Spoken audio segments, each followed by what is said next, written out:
We're on. Hey, hey.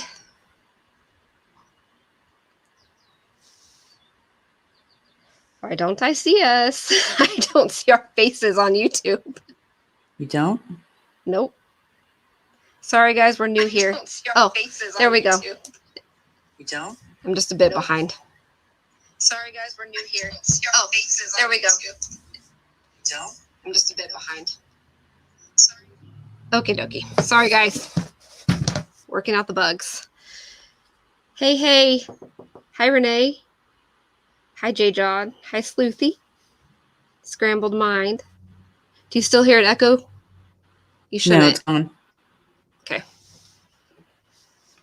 Vanilla iced. Is the echo still there?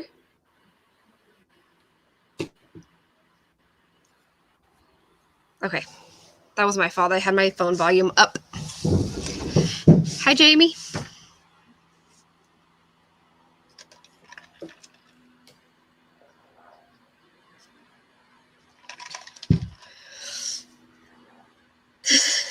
Whoever you are, Scrambled Mind, thank you.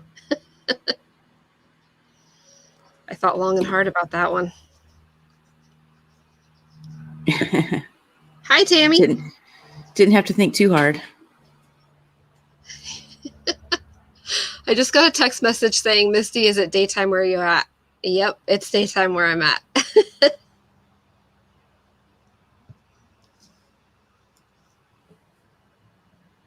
Hi, so many people we don't know the names of, but we'll get used to you. Also, let us know in the comments, if you're here, you don't know a lot about the case. Feel free to ask us questions. We're going to open the panel at the end of our presentation so that you guys can ask any questions that you may have regarding the case that we can answer. And we're going to try to keep the questions to just what we cover each week, but we'll always answer questions that we can about anything that we can't answer.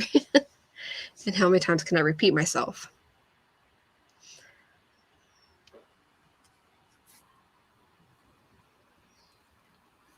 We're almost to 30 people. I mean, we're balling now. So for those of you that don't know us, that got dropped a link in other groups, because I know that Tammy was going to drop it in her group, and it was dropped in a Discord. And I forgot to remind somebody to jump on. I'll remind him really quick. We are, I guess you could call us the founders of Sleuth Syndicate, which is a true crime group that has been around since 2016. We've been doing this for a long time. I'm Misty, that's Susan, but you can call me Jane Doe. It's a popular name for me. We have, I think, 7 mods that help us run our groups. They're amazing, amazing, amazing people. And I think a few of them are here tonight. If you're here, we love you. If you're not here, we still love you. I'm going to remind somebody really quick. Like I said, when we get closer to the end, we'll drop the StreamYard link. And please, please feel free to jump on and join us for some discussion. We're going to try to keep this at an hour. We aren't chatty people by nature, so it won't be 5 hours or 9 hours. Okay. 9 hours. I heard about that. Yeah. Who could do that? It was like a McDonald's shift. Like a whole work shift. Like, I hope he got paid hourly for that one. Jeez. Oh, yeah. Tell us where you guys are from. If you feel comfortable. Don't. If you don't. J. John. So I was getting ready for this, and so I'm professional up top. You should see the bottoms. Nobody's going to know. He is disgusting, Tammy. Man almighty, where do these people crawl out of? Okay, so some ground rules. Hi, Stacey O'Neill. Hello, Carly. Wait. Some ground rules. So these are our ground rules for the podcast. We'll get back to the podcast. These are the ground rules for our YouTube channel when we're doing these weekly discussions about Christian's case. Don't come on here and bash the family. Don't come on here and bash Christian. And don't come on here and bash us or our mods or anybody in the chats that support Christian, the Andreacchios, or anybody close to the case. You don't get a warning. You're gone. Watch, lurk, we don't care. But don't bash anybody. You don't get a warning. Keep it professional. And that pertains to the two people that were with Christian the day of his death as well. I mean, we don't need to bash them. And anybody involved in the case, keep it real. Like, we're human. We like to have fun. You know, things can get out of hand. We don't want it to go there. We don't want to give anybody any ammunition for $10 million. So just keep it professional, please. Please, that's all we ask. Our mods are watching. Just keep it professional. I mean, when I say professional, you guys know I'm going to crack jokes. You know that the chat's going to crack jokes, but we don't need to call them names. And don't bash the family or you're gone. Like, that's your one warning. Okay. Are you ready, Susan? Yeah. Okay. So, where we're starting. We are starting with... Sorry, I'm watching all these comments roll through. We're starting with the story. Some of you might not know the story. Some of you... already with the jokes. Some of you might not know much about it or have only heard what was broadcast on other channels. So we're just going to start at the beginning. We'll keep it brief. On February 26, 2014, Christian Andreacchio was at work. He worked for a tugboat company called Magnolia Marine. And he decided that day, after having, I would say, months-long issues with his girlfriend Whitley, to get off the boat and go back to his home in Meridian, Mississippi. And his intentions were to go home and break up with her, take his car back from her, move her out of the home that they shared an apartment with his brother Josh, and go back to work. That's what his intentions were. The problem being, when he got home, things didn't go as planned, and Christian never went back to work. Unfortunately, his untimely death happened that day, and there's nothing more tragic than what happened that day. There's lots of before, and there's lots of after, and there's lots of in between that are questioned. There's lots that aren't questioned, that it can be proven by facts from the case file, by interviews with people that knew Christian, by, you know, a plethora of different ways. There's ways to prove the things that we are going to talk about over the coming weeks. This is an open invitation to anybody involved in the case to come on and talk to us. If you think we're wrong, if you think that our facts are wrong, if you want to defend yourselves, it's an open invitation. You're not going to get bashed. You're not going to get beat up. We'll be kind. And just come debate us. If you have a problem with what we're doing tonight, you have an open invitation and an open platform to jump on and talk to us about it. And no one's going to yell at you. Nope. Nobody will yell at demean you. Or demean you or tell you you're wrong. Just open debate, that's all it should be. And you're more than welcome. Open invitation, just like you would have been openly invited to our podcast before you reached out to the producers and tried to get us shut down. You tried. We told them to kick rocks. So Good job. With all of that being said, does anybody any comments about the story? I'm sure. Tell us if you're new here in the comments. Tell us if you don't know anything about the story. But we're going to go over who Christian was as a person. We do have a recording coming from a very special person. She didn't want to come on live, and that's absolutely fine. But once that recording's done, we'll put it up. That knew Christian better than anybody. So that being said, we will tell you what we learned throughout the interviews that we did for our podcast.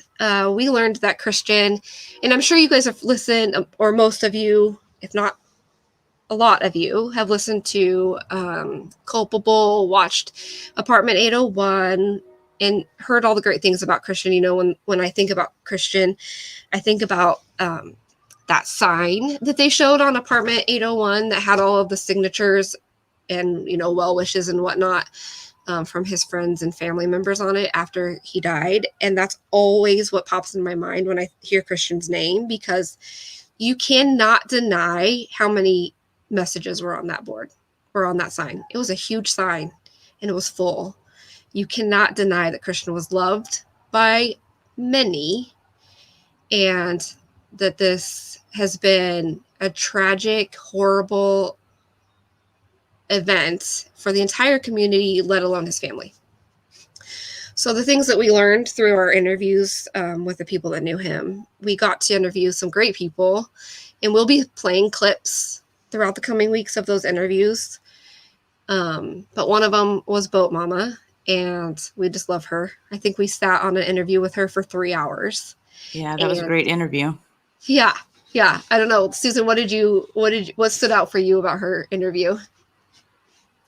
Just how much she loved Christian and how much other people loved him, and he was like a son to her. Yeah. I always think, I think I've told Ray before, Christian would be like my soul music brother, because I think that our Apple Music playlist was probably identical. But, you know, he was just, everybody always explains him as vivacious and the life of the party, and, you know, it's the center of the room. He walked in and it lit up, and if it, you know, if you were down, he was the person that to go see that. Yeah. He would lift anybody up. Yeah. He was everybody's best friend. You know, he was a great brother to his brother and sister. I was just listening to a podcast this morning that covered it, that I didn't know that they were even doing it. It's Killer Queens. I always like to check out other podcasts to make sure that they get stuff right. It's just who I am. But I was listening to it, and I actually told my daughter to listen to it. And they were talking about the story where Christian hooked up the dog kennel and put Alexa in it, and then drug her behind the dirt bike. And, you know, we didn't know Christian, never got to meet him, but knowing Alexa and how well we know Alexa and whatnot, I just can imagine. She probably didn't have any problem with it. She probably jumped in that dog kennel willingly. That, you know, all of those things, you know, just the humility that you see in his text messages, and he was just very well thought out. You can see in the text messages, and even his Google searches and whatnot, he was very responsible for his age. And you don't see that in a lot of people his age. I don't want to call him kids, because he wasn't a kid, but he was young. You know, he wanted to make sure that the bills were set up on auto pay, and, you know, he was making arrangements for this and that to come out. His insurance was paid, and his, you know, he was researching before he bought a car or even a car part. And he was just very responsible from what we could see. And, you know, just very well loved. And I know that he's deeply, deeply, deeply missed.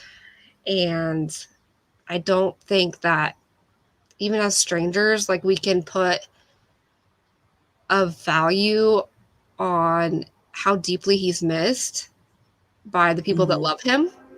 Yeah. And I know even for like me, like I didn't know him. I just know his family and I miss him. Like I miss him for them. So Right. as crazy as that sounds, that's why like we are so deeply invested in this case, because he's just somebody that you probably would want to know. I know I would. Yeah, I would too, for sure. And I know that he's somebody that I would have let my kids be friends with. And my kids are near his age. So, you know. Yeah, I see all those comments. It's gonna make me cry. I'm not doing it. Yeah, he was a ladies' man for sure. Oh, it said hi, lady. Hi, ladies. Well, Christian was a ladies' man too.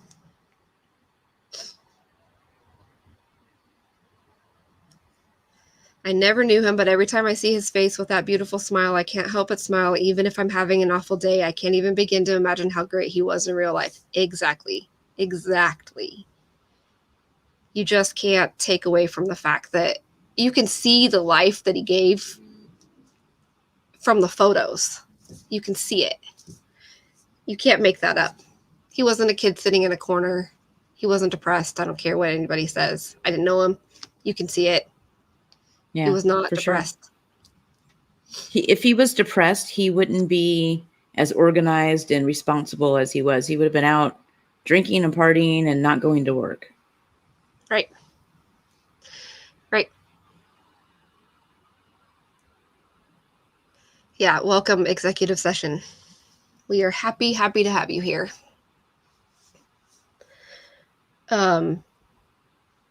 So are we ready to go over the timeline? Yeah. Okay. So what we have on the screen is the timeline of the day. Oh, we were going to read the statements first. Let's do that. Do you want to read Whitley's? I'll read Dylan's. Well, yeah, because they go into the timeline. Excuse me. Yeah, I didn't prepare to have those up on the screen. I'm sorry. No, you told me. I just didn't prepare. Christy, I was going there. Give me a second. Yes. I have to stop us here. This timeline, I will tell you. We asked, can somebody put a timeline together? Christy and Angelia, two amazing women, jumped in and said absolutely, and they worked their booties off. Angelia did a chart. I don't know if I can't explain it, and it was very in depth as well as this actual timeline. And I didn't get a chance to print it out. I'm sorry. I had my grandkids today, so. But thank you both. Thank you so much for all the hard work that you did. We could not do this without you guys. Are you going to read his, or you want me to read hers first? You go with hers, and then I'll do his.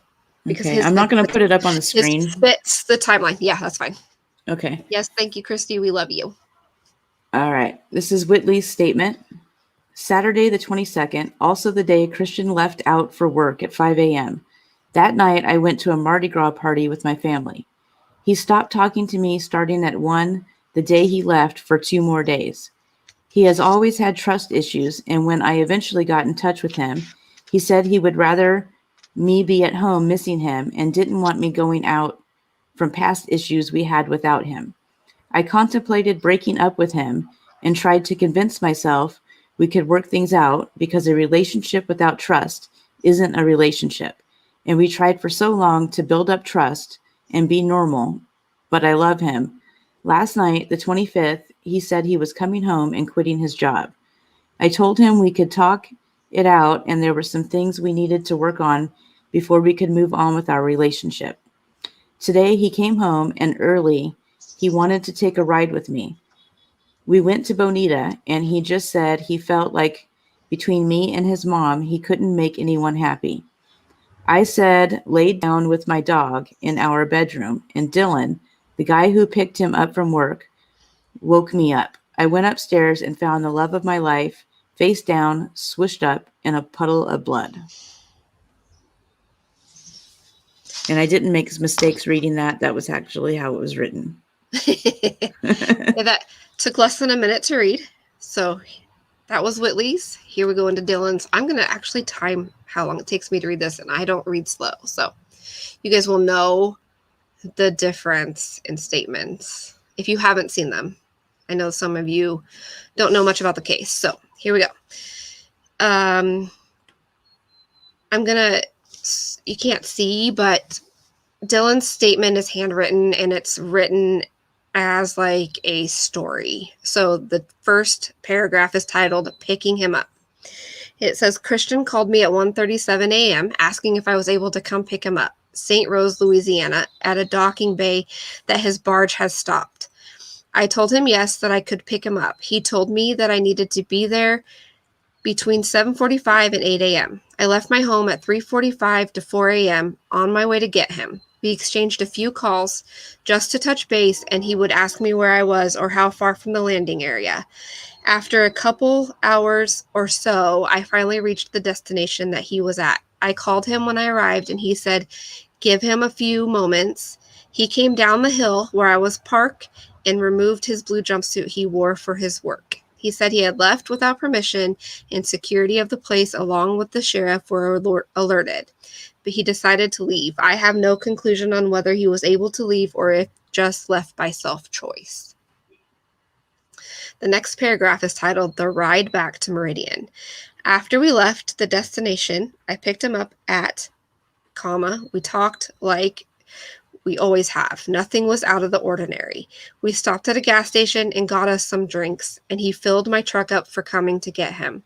As we pulled out and got back on the interstate, he began to tell me that him and Whitley were having relationship issues. The issues were regarding another boy hanging out with Whitley while he was gone, and he then told me this was the reason for him coming home. Then we continued our route to Meridian, just talking and listening to the radio. The next paragraph is titled Arriving at His Apartment. We pulled into the apartment complex that he was living at. He noticed the BMW he bought for Whitley was there, and he walked in. He began asking her where she had been because they have a tracker on each other's phones. She spent the night at the boy's house that Christian earlier mentioned. His name is Matt Miller. After asking her multiple questions regarding what she had done, she mentioned the usage of Xanax. She was not sure of some of the activities they participated. He blamed Xanax for her not knowing. I stayed upstairs a majority of the time due to I didn't want to interfere with their argument. I stuck my head over the stairs one moment and heard him saying over and over, do you love me? After a few times of asking, he pulled his gun out, cocked it, and stuck it to his head and asked again, do you love me? She said yes and tried to grab the gun away from him. After a while, things calmed down and we watched a movie. The next paragraph is leaving the first/second time. I asked him if he wanted me to go get some food and give them a moment alone. He gave me his debit card and said, get some Chick-fil-A and to take all of his money out of his account. I need to stop here and let you guys know that that last part is in quotations. It says, take all of his money out of his account, end quotes. I asked him if he was sure, and he replied, quote, yes. He also broke her phone in an earlier argument. I told him I would take the phone and see if they could fix it. I got the food, and he provided me with the banking information. Take note of that, please. But they said, sorry, this is really broken part right here, but they said he, as the account holder, would have to withdraw the money. I came back, and everything was fine. We watched another movie. I noticed they were leaving, and I said, quotes, where are y'all going? He replied, to take a little ride. I fell asleep and woke up around 2 hours later. Whitley was asleep and Christian was sitting on the couch smoking a cigarette. He acted normal and I said, I'm about to go to Best Buy and look at speakers. Do you need anything while I'm out? He replied no. At an earlier time after I saw him point the gun to his head. I took the gun from him and placed it behind the curtains because he was acting very aggressive. As I left, I told him I hid it due to his actions, and I gave it back and told him, unload it and please don't touch it. As I left, I made it to Best Buy and talked to the car audio technician. The next paragraph. Arriving back from Best Buy. As I walked in, I noticed he wasn't on the couch, and I walked around the apartment calling and got no answer. I walked up the stairs and noticed the bathroom light was on, so I figured he was taking a shower. I knocked and said, "Are you all right?" Still no answer. So I walked downstairs and walked into a room that Whitley was sleeping in. I told her he didn't answer me and that we need to check on him. She went back to sleep, and I walked back upstairs, knocked once more. I asked aloud again, "Christian, are you okay?" He didn't reply, so I opened the door and saw Christian laying face down across the tub with blood in, I think it says it. I yelled, "Whitley, Christian is dead. We have to call 911, and she screamed and ran upstairs and began holding him. I then called 911 and directed him to the apartment, and the police arrived, and they took control of the scene and asked us to sit in the living room, and there it ends. So there's Dylan's statement. Now we go to the timeline. I know that was a lot, and we will link, if we can, we'll link in the comments, or in the description, we'll link the statements so you guys can see them. But I do believe that if you Google Dylan Swearingen's statement, it's on our website too. Oh yeah, it's also on our website. Add that. Okay. Before we get any further, we do need to add a little disclaimer here that everybody mentioned in this case is innocent until proven guilty, and that these are our thoughts and opinions based on the facts of the case file. Disclaimer over. That was 6 minutes. I read a little slow because his handwriting's funky, but still took a long time. We'll just start going through this. Susan, we can take it page by page if you want. I'll do this first page. You go ahead and do it because I'm getting the links. So I'm over somewhere else right now. Okay, so the actual timeline, you'll see on the next slide, it'll say on one side it says non-murder timeline and then actual timeline. The non-murder timeline is a timeline that was put out by another Facebook group, and that group is ran and operated mostly by people that believe this was self-harm. So we put it next to theirs to compare, and you'll see the blue lines on the screen. I know you can't see where my finger's going, but you'll see the blue lines on the screen. And when we link this, you'll be able to get to those factual, proof of everything that we're stating in this timeline is true. Christy worked very hard to link every single thing that we said. So there won't be any discrepancies, right? 1:37. Christian calls Dylan asking him to pick him up. It lasted 2 minutes, 20 seconds. 4:17. Dylan buys gas at TA truck stop in Meridian, Mississippi. In between this time, Dylan stopped and got money from his grandfather. Take note of that. 4:57 a.m. Dylan tweets Meridian to NOLA, to Vicksburg, then back to Meridian, all before lunch. We know they didn't go to Vicksburg. Dylan's cell phone records were handed over to Susan, and we were able to prove that they didn't go to Vicksburg at that time or during his trip to get Christian. 4:59 a.m. Dylan calls Whitley. That call lasts 3 seconds. I need to reiterate that Whitley Goodman's uncle gave Susan call records for Matt, Whitley, Dylan, and Christian. We already had Christian's through the case file, but this one has everything with GPS. Correct. Right. Okay. So 4:57 or 4:59, Dylan calls Whitley, and that call lasted 3 seconds. And mind you, Christian asked Dylan to not tell Whitley he was coming home, and Dylan calls Whitley at 4:59 a.m. 5:03 a.m. Dylan calls Whitley again, and that also call lasted at 3 seconds. 7:43, Christian calls his mom, and he talked to his mom for 3 minutes and 1 second. We were led to believe that they didn't talk by the other And they side. were making future plans. Correct. They made plans to go to a concert. And that is disputed by the other side.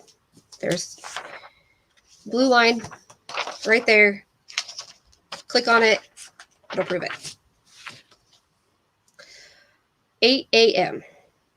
So now that we're on the other side, that they started their timeline at 7:45 a.m. We started ours a little ahead. They said at 7:45 to 8 a.m. Dylan picks Christian up from St. Rose, Louisiana. They got that from Dylan's statement. 8 a.m. precisely, Dylan picks Christian up from St. Rose, Louisiana. We got that from records. Their next line is that Dylan reports Christian took his work suit off after coming down the hill prior to getting in the vehicle. That's straight from Dylan's statement.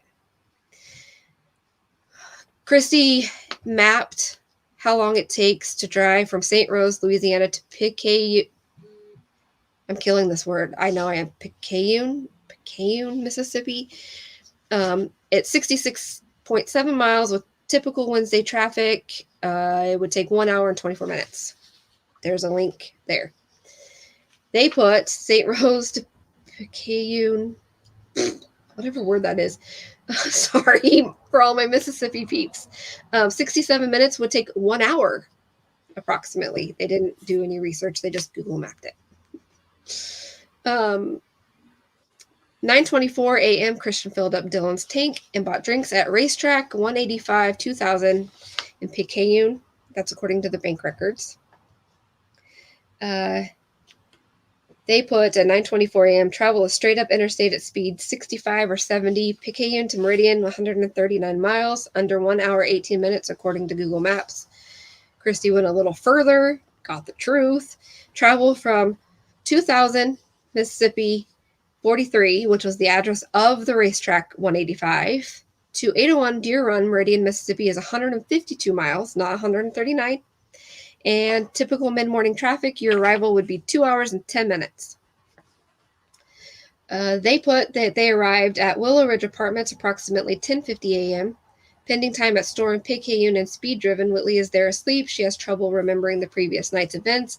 Admits to using Xanax. Argument ensues where Christian took Whitley's phone as they were arguing and allegedly put the gun to his head. We get a little deeper. Dylan's getting phone calls. So you know what happens when you're getting phone calls. You're pinging. 9:42 a.m. Phone call to Dylan lasts 3 minutes 15 seconds. 10:26 a.m. A phone call lasts 1 minute. 10:53 a.m. A phone call lasts 2 minutes 42 seconds. All verifiable through the AT&T phone call log. 11:23 a.m. According to cell tower pings, Christian and Dylan arrive at 801 Deer Run, Meridian, Mississippi. Not 10:50 a.m. 11:42, Dylan texts Christian, find out where he works. Which is interesting because they were both pinging in the apartment at the same time when that text went through. We'll get back to our thoughts on that. 11:43 a.m., Whitley texts Matt and says Christian is kicking her out and demands he come get her. Proof of that text is in the call logs. In Matt's call logs, because she used a burner phone. Yes. Whitley's phone was turned off at what time and not turned back on? Around 9:45 a.m. She turned it off. They put on their non-murder timeline. The only thing they have on this page is Dylan, things calm down. We watched a movie. Insert here my thoughts. I don't know who the author of this was. I could take a guess. That they started a movie prior to Dylan leaving for food, not necessarily that Dylan means they watched an entire movie because he left. Christian and Whitley watched the movie, ? In Whitley's statement to Dale Jones, she notes that Christian asked Dylan to go grab them food. She is unaware of their talk of getting out money from the bank during their ride back. Here's the thing. I'm going to stop here. Dylan's statement that they're using for this non-murder timeline says that he said he was going to go get food and asked Christian if he wanted anything. Not the other way around. Christian didn't ask Dylan to go get them food. Our timeline, Christian and Whitley fight. According to Dylan's sworn police statement, Whitley admits to taking Xanax. This is all between them arriving at 11:23 a.m. and 12:20, which is on the next page when Dylan allegedly leaves for Chick-fil-A. Whitley admits to taking Xanax. Whitley Goodman's phone breaks. Dylan claims Christian made suicidal threats. Whitley tries to grab the gun away from Christian, but she was so damn messed up on drugs, like I don't see how she comprehend anything. Dylan said that in a vocal interview. Dylan hides gun behind the curtain. Y'all know how I feel about that. That's according to his police statement. Sorry, I'm trying. Things calm down and they watch a movie. Dylan offers to pick up lunch, and Christian hands over his debit card. Christian decides to give away all of his money to Dylan, according to Dylan's sworn statement. Dylan offers to take Whitley's phone to the AT&T store, according to Dylan's sworn statement. 12:14 a.m., Dylan gets a phone call. PM, sorry. Dylan gets a phone call that lasts 2 minutes, 14 seconds. He's still at the apartment. Okay, here we go. The non-murder timeline. Dylan, things calmed down. We watched a movie. Insert my thoughts here again. They started a movie prior to Dylan leaving for food. They repeated themselves, so I'm not going to read that again. But the next bullet point is approximately 12:20. Dylan left the apartment the first time and went to Muna Bank, 3.9 miles away from the apartment. Bank picture timestamp 12:29. There are texts between Christian and Dylan between 12:36 and 12:40 talking about getting the money. Christian sending his account number and last four of his social. Likely the text he is showing the teller in the picture is... it cuts off there, so I'll go back to that. So here's where it gets dicey, right? Dylan leaves at 12:20. We know that. It takes about 9 to 18 minutes, depending on traffic. It's noon, right? On a Wednesday. He's going to hit lunch hour traffic. Dylan calls Brett Kennedy, who works at a bank, is a friend of Dylan's, for 9 minutes, 37 seconds at 12:27 p.m. He's seen on camera. There's surveillance camera footage that is linked as well. 12:29 p.m. I'm going to say that again. 12:29 p.m. Muna Credit Union to AT&T store is 7 to 17 minutes, depending on traffic, red lights. Let's back up a second. We have it down here. I know where you're going. Okay. Dylan ends call with Brett Kennedy at 12:36 and doesn't text Christian saying that he's there at Muna until 12:36 p.m. He already left the bank. Is that where you were going? Well, I was just going to make sure everybody understands that Brett was on the phone with Dylan the entire time he was in the bank while Dylan was holding the phone out. So was Brett impersonating Christian? I don't know. Right. But so very interesting. You can see in the camera the surveillance footage photo that Dylan's holding his phone out like this, right? And it's lit up. So it's almost like he was like trying to show the lady, like, look, I have him on the phone. That's my thought, my opinion, because he's on the phone with Brett that entire time, then leaves and doesn't text Christian until he's already gone from the bank at 12:36. Christian's phone got that text, and I say Christian's phone. I'm not going to say Christian got it because I do not believe that he got that text.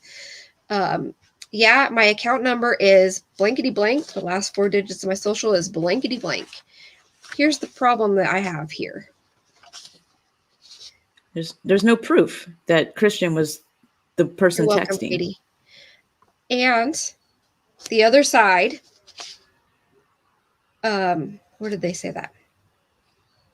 Oh, no. Let's go back to Dylan's statement.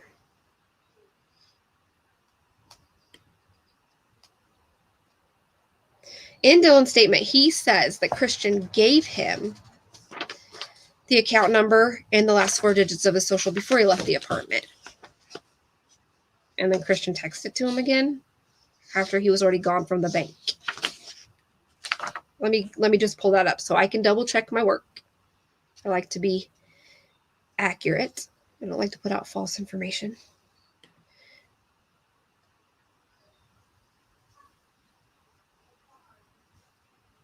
He said he gave me his debit card and said, get some Chick-fil-A and to take all my money out of his account. I asked him if he was sure, and he replied yes.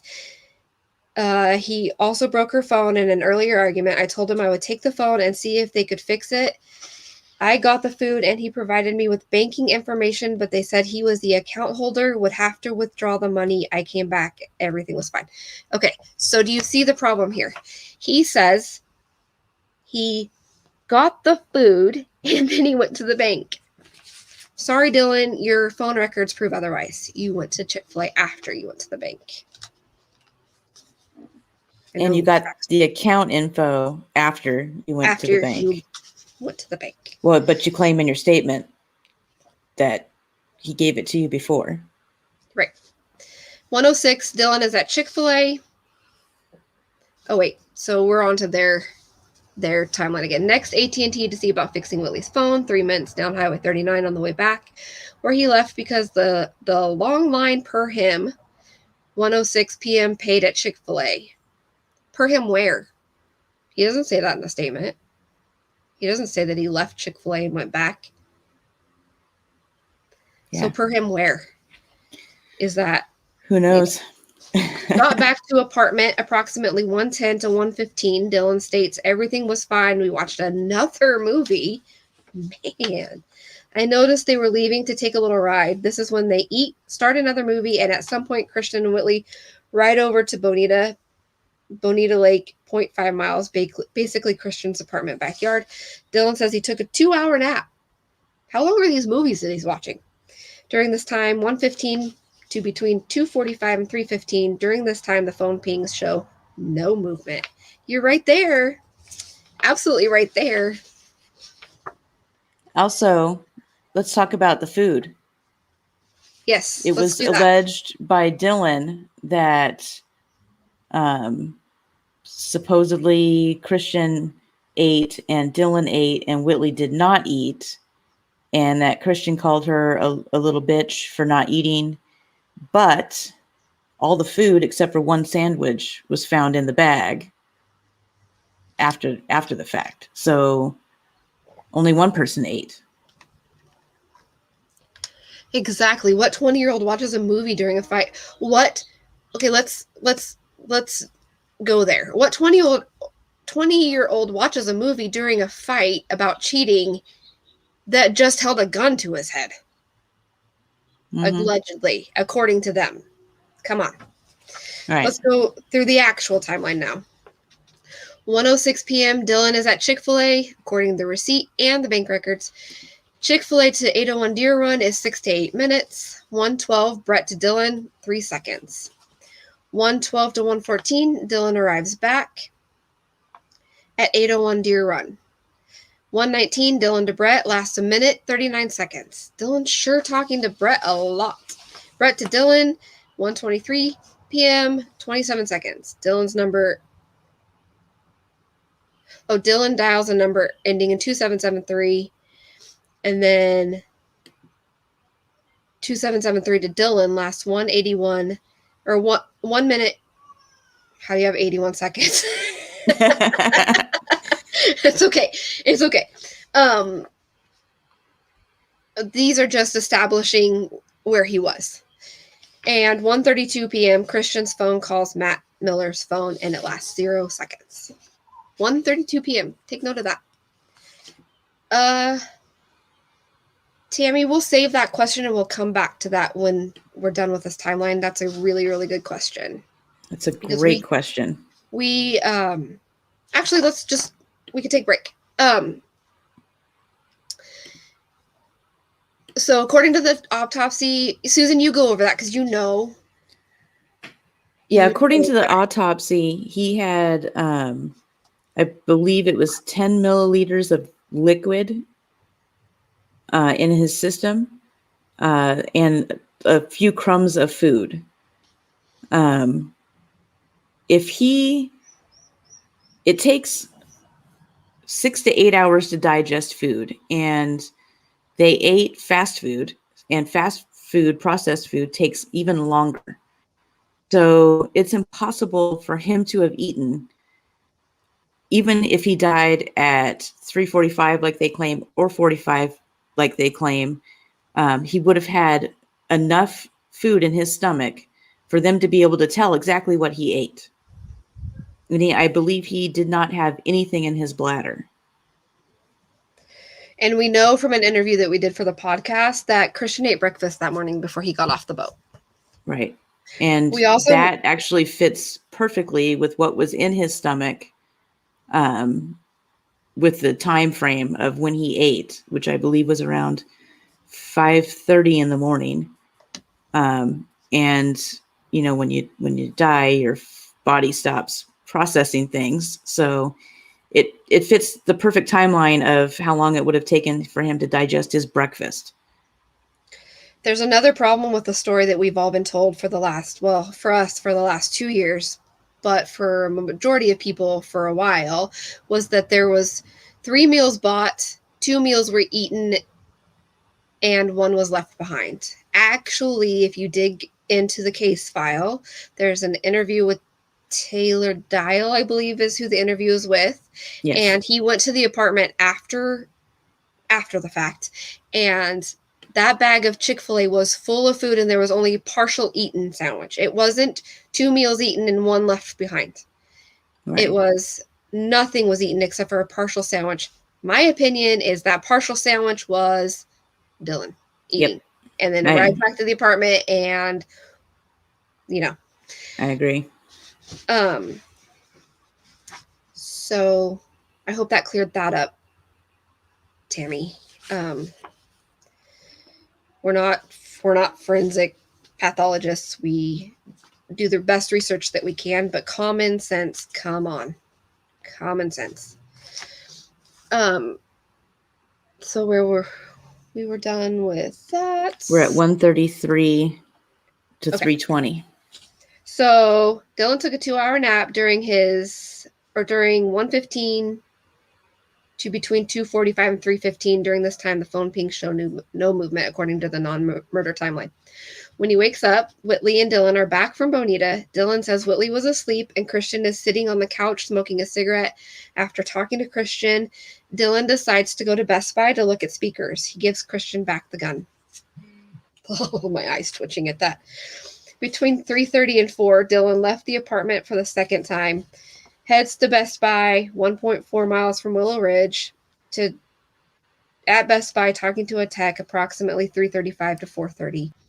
6 calls made to Matt Miller, 3:44 to 3:54 from Christian's phone as Whitley is asleep. I'm inclined to believe this was a last-ditch effort for Christian to get Matt on the phone before he went upstairs and inevitably shot himself. I want to know, why is it okay for them to theorize and nobody else? The actual timeline, 1:33 to 3:20 p.m., no phone activity on Christian or Dylan's phone. Factual. 3:21 p.m., Brett to Dylan. Brett to Dylan again. I think somebody needs to get Brett in for an interview. 3 seconds. And let me interject. We didn't put this in the timeline, but Dylan starts talking to Brett immediately after Christian called him at 1:37 in the morning. Yeah. Just a side note. If it wasn't proven that Brett wasn't a girl, I would believe he was a girl. Probably going to get in trouble for that one. 3:30 to 4 p.m., Dylan, 801 Deer Run to Best Buy, 6 to 8 minutes. 3:44. Oh, okay.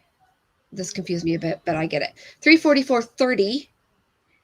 Christian to Matt Miller, last 4 seconds. 3:44:30. Caller number 3, who we will refer to as caller number 3 for the time being. We'll get there in the future, maybe. To Matt Miller, Hopefully. last 4 seconds. Hopefully. 3:44 to 3:44:42. Christian to Matt Miller, 3 seconds.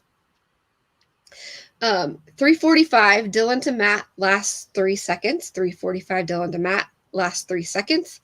Answered after 1 second. So we know that those 2 calls were answered because the way that the call logs align. And why is Dylan calling Matt? Dylan to 8996 hung up. Christian to Matt Miller from, there's 1, 2, you guys can see on the screen, 1, 2, 3, 4 calls between 3:46 and 3:55. None of them pick up. They're all 2 seconds, 6 seconds, 4 seconds, 3 seconds. That wasn't Christian calling. Oh yes. So if you're new here, let me just back up and explain who Matt Miller was, because we didn't go there in the story. Our bad for just assuming that everybody knew. Matt Miller is the night before Christian got off the boat, there was an alleged event referred to as Gun Night on the Culpable podcast. That was Whitley hooking up with a man named Matt Miller, and they went out and shot guns with his cousin Jet Miller, another individual named Zach Tabb, and another individual that they refused to name. And I think we'll leave it there. Well, we can say that didn't happen. Yeah. Matt and Whitley were together, but Matt and Whitley and the other 2 people were not all together. Well, I can't say they weren't where they claim they were. They were at Matt's house, according to the phone records. Yeah. Whitley and Matt were. I can't say for the other 2. Right. We don't know where the other 2 were, but Whitley and Matt were not where they claimed to be the night before. And according to Matt's statement, gun night happened 2 nights prior. And according to the phone records, the 2 people that they claim to have been with, Matt was calling and texting one of them. So if they were together, that doesn't make any sense. Yeah, I don't call people. I mean, I do call my husband from upstairs sometimes, but I don't find that kids that young would be calling. It would be interesting to have those phone records. I know that they have them, but Whitley's uncle said that he doesn't have them, but the other side claims that that person's... They claim that they have them, and the only way to get them is from Whitley's uncle. So I don't understand how he doesn't have them, but he won't turn those over. And they say that they can prove that Jet wasn't at, I'm just going to say it, that Jet wasn't at the apartment because they've put it out there, right? So give us those phone records. Please, can we have them? Yeah. I mean, if we're wrong, we're wrong. Prove us that we're wrong and give us the phone records. They're next. Are we on the next? Okay. Return from Best Buy.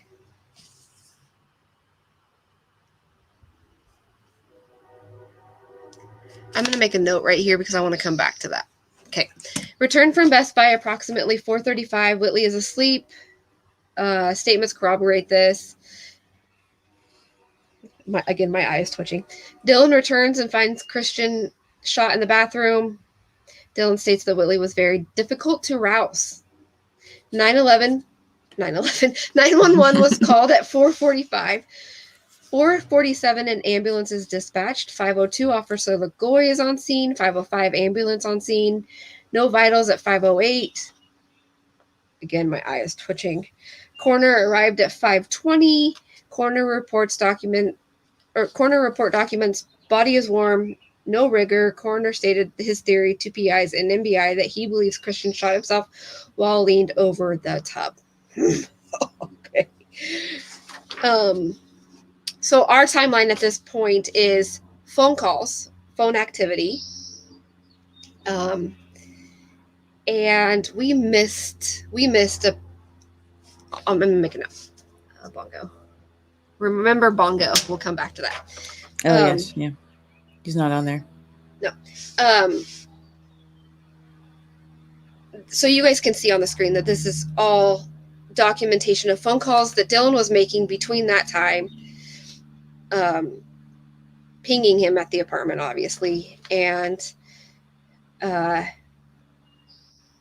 missed calls to Christian. Those 2 are highlighted in yellow. 5:02, Officer Lagoy arrives. That's factual, according to his narrative. Officer Gordon and Allen arrive at 5:04. Narrative number 3, it's actual, factual. Lieutenant Massey arrives on scene. That's narrative number 3. We're going to get in depth of the 911 call, so we don't need to go there today. We're going to pick that apart. Trust me. And let me just reiterate that we've done our fair share of research over the last 2 years. We're not just some fly by the seat of our pants. We're not professionals. We're not forensic anything. We're not pretending to be investigators. But there's common sense in life. And we've done our due diligence. We've done our work. We know this case in and out. And it's not embarrassing. What word am I looking at? Insulting when we get told that we don't know what we're talking about. Anyways. The next page for them, return from Best Buy approximately 4:35. Whitley is asleep. Statements, that was all the same. So then our timeline just goes over ambulance and EMTs, no vitals, when Detective Wilburn and Officer Carter arrive on scene, and then the coroner arrives on scene, and that will all be in the link documents. Who asked that? Do you have a theory on what happened to Christian? I just added that from the banners. No one asked that. Oh.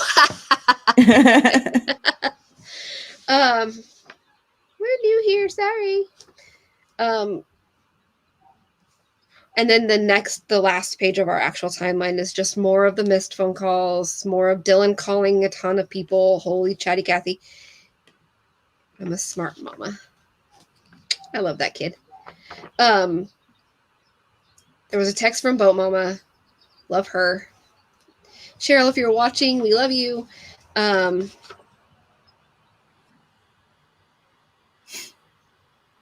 returns to 801 Deer Run, 5 to 7 minutes.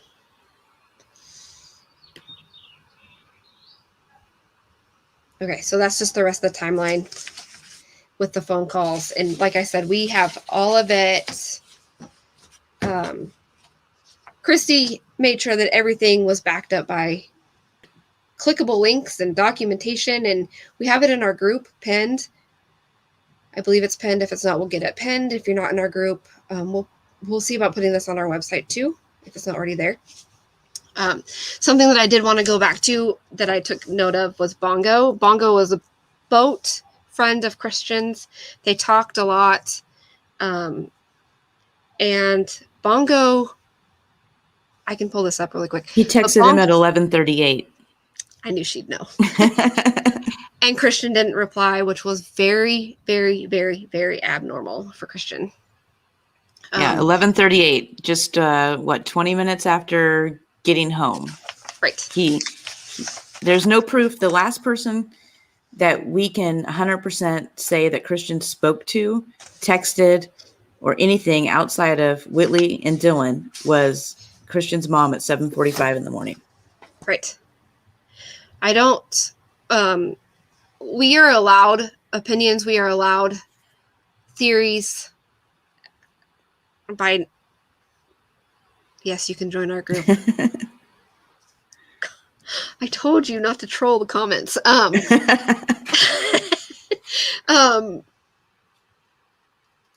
We are allowed to speculate. It's just what we're allowed, right? What we won't do is we won't state as fact as something that happened because we don't know. We weren't there. We have the facts that we've been given for the last 2 years. And we have our thoughts and our opinions, and we speculate and we throw things around. But what we won't do is we won't target anybody, and we won't call you out by name and say, you did this. I know you did it. I think you did. And we won't dox anybody, and we've never encouraged anybody to call anybody's work or go harass them or any of the things that people claim that we apparently do that we don't do. And we won't even, I mean, we're human. Yes, we have poked we've poked and prodded and laughed at, but during this is something that we're passionate about, and we're just not going to allow it. We're not going to even do it ourselves on these YouTube videos. What we want to do is get Christian's story out. We want to get it out correctly. We want to get out as much as we can. We will even pull on experts if we can get them. We got some for our podcast that was shot down because people were afraid of what we were going to put out. I'm just gonna explain that. So Susan and I were approached by a production company and asked if we wanted to produce a podcast. We jumped on. We were working our behinds off for weeks. We recorded. We bought all the equipment. We did everything we needed to do to be professional, and we probably have 20 hours. We interviewed. Recording. Yeah, we interviewed tons of people. We worked very, very hard. And while I was in the middle of being with my dad during cancer treatments, Susan got an email from the production company saying, we don't want to move forward with this case because we were told, well, they didn't say they were told, but they insinuated that they were told about the defamation suit against Culpable and Without Warning and the Andreacchios, and asked us to pick another case. And we came to a conclusion very quickly and said, pound sand, we'll do it on our own. And so this is where we are. So we've done our work. Susan's even had conversations with Frankie, Whitley's uncle, who's one of the spokespeople, I guess you could call him, for Whitley. They've debated. I've seen the emails. He won't talk to me. It's fine. I'm a vile person. And he stopped debating because he said he couldn't change my mind, which is true. He will never change my mind. And then, of course, followed it up with his famous, there's so much y'all don't know about. If we don't know, then tell us. Yeah. Come on. There's nothing legally stopping them from telling us whatever it is that we supposedly don't know about. If you want to change our minds, tell us. And here's the thing. We just don't understand that if you truly believe that this was self-harm, that if you truly believe that Christian got off that boat, went home, and couldn't handle whatever was going on in his life at that moment, and he unalived himself. I hate even saying it. It makes me sick. If that's what you truly believe, that's fine. That's your opinion. You're allowed that opinion. But why are you trying so hard to take down a family that lost somebody, to take down people that believe that, because you guys have all come after us because you think it's a suicide? Yes, I get it. You are taking up for your family. They were the last people with Christian. There was 2 people in that apartment that gave sworn statements, Whitley and Dylan. Of course, they're going to be speculated on. There were open arrest warrants for them. There was open arrest warrants. That doesn't happen just because. I'm soapboxing. We're at an hour. I didn't want to go over an hour, but we still want to open up the panel, so we will. Susan, is there anything that you wanted to go back to? I know that. No, I think we stopped wherever we wanted to talk about, but if anyone has any questions on anything. Yeah. Hit us with those questions because we are ready for them. And if there's something that we can't answer, we're going to be honest and tell you that we can't answer them. We plan on the future episodes to go over the 911 call, the forensics that we can get into. I mean, we're not forensics anything, but we have talked to a gunshot residue expert. We have reached out to a forensic pathologist. And was she also a coroner, Susan? Emmy. Yes. Yeah, the Emmy. Right. And I also even went to a gun shop and spoke with an ex-police officer Right. that was very, very familiar with that same gun And the ammunition. and the I'm ammunition. just going to put it out there now. I know nothing from, um, I mean, I think I've seen a bullet, maybe. I don't know. I know nothing about guns, so I don't even pretend to try to like. When Susan and I talk back and forth, she'll say, "I think this, this, and this." I'm like, "Okay, I don't know. gotcha." But yeah, if you guys have any questions, please, and we're gonna go over the scene. We're gonna go over that luminol photo. We're gonna go over what was shown to the grand jury. We're gonna go over all of the narratives and the ones that were left out. Yep, they were left out of the grand jury presentation. This question that's up. Christian used somebody else's phone to make that phone call. And that person was interviewed, and I believe it was inculpable that he had said Christian used his phone to make that phone call. Right. And I believe the person he called even said he didn't recognize the number, but when he answered, it was Christian.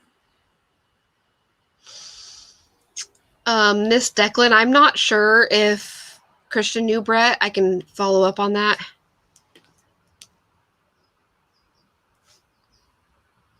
But I know that Dylan and Brett were. I think they were like best friends at the time, is what I've heard. Right. And we're going to say here, we don't know Brett. We've never talked to him. We don't know anything about him other than that Dylan calls him more than I call my daughter. And I call her a lot. So, and that's why we made, it's very pointed out in our timeline because he makes a lot of phone calls to Brett Kennedy.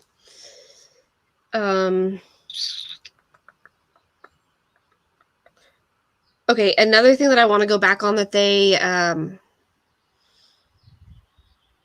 also we should go reiterate, right, that Brett Kennedy worked for a bank. We do know that. We do know that Right. much. He worked for Regions Bank. Right. And something that we're going to go over next week is the call logs and the text messages. We'll read the text messages. We're not afraid of them. Nobody is afraid of those text messages. And the text messages that I'm referring to are the ones that were indicative of self-harm. We're not afraid of them. We've talked about them for 2 years. They're not a surprise to anybody. I don't know why all of a sudden they're huge in the big picture. But there's one thing that I do know from research is that those text messages don't make for a suicide other than, or more than anything else. What makes for a suicide is a bigger picture, if I'm making sense. What I'm trying to say is those text messages in the grand scheme are this big. It's a piece of the puzzle that right. either fits or doesn't fit. And in my opinion, it doesn't fit. It's kind of a typical thing for someone that age because everything is the end of the world to someone that age. And people use those types of things to get attention from others. It could have been anything, and it means nothing in the grand scheme of when you add in all the science and the forensics to the whole situation, they're null and void. And another thing to point out is that we could take it two ways, right? Right? We could. Yes, we will. We can discuss her.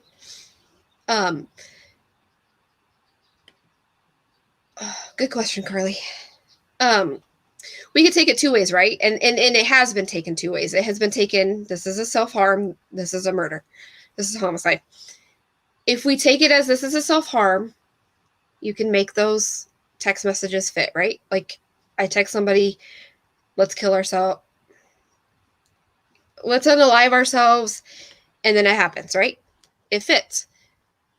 You could also take it as it's a homicide where two people knew about those text messages and it fits as an alibi, right? Like you could make that fit what happened that day, because you knew about those text messages.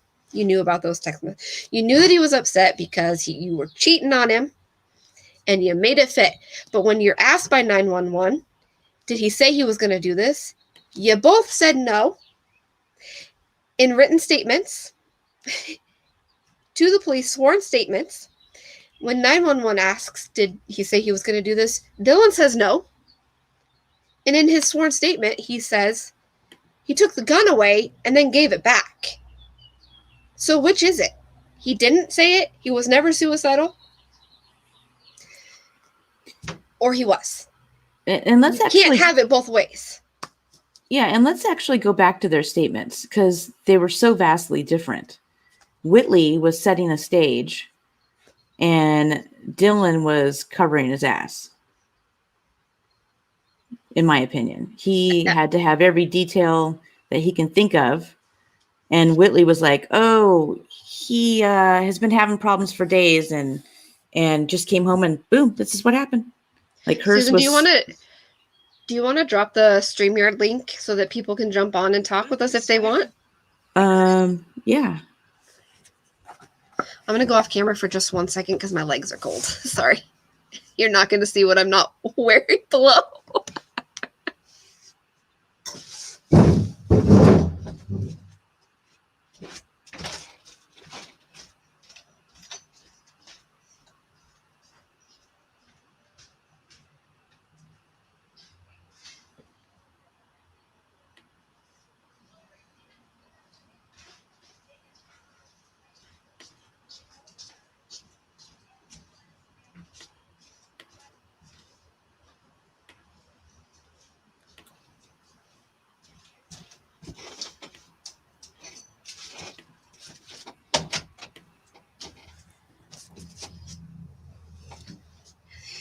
There's the link if anybody wants to come on with us.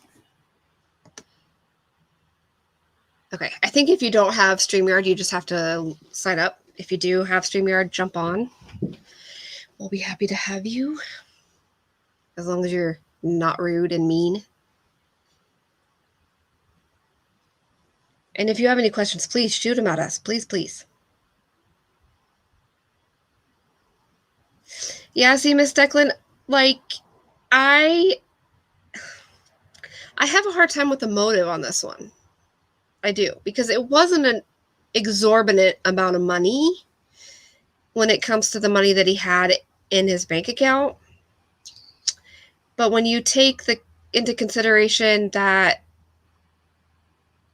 these were young adults on drugs, I mean, I guess it could be motive, but it definitely is eye-opening.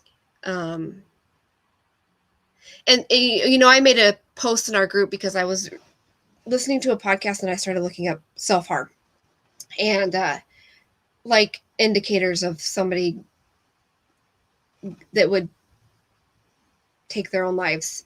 And I found it very interesting to find out, because people always say, well, he was giving away his possessions. Well, no, he wasn't. Telling somebody to go drain my bank account isn't giving away your possessions. Giving away your possessions and saying, here, have my BMW. Here, have my Jeep. Calling your mom and saying,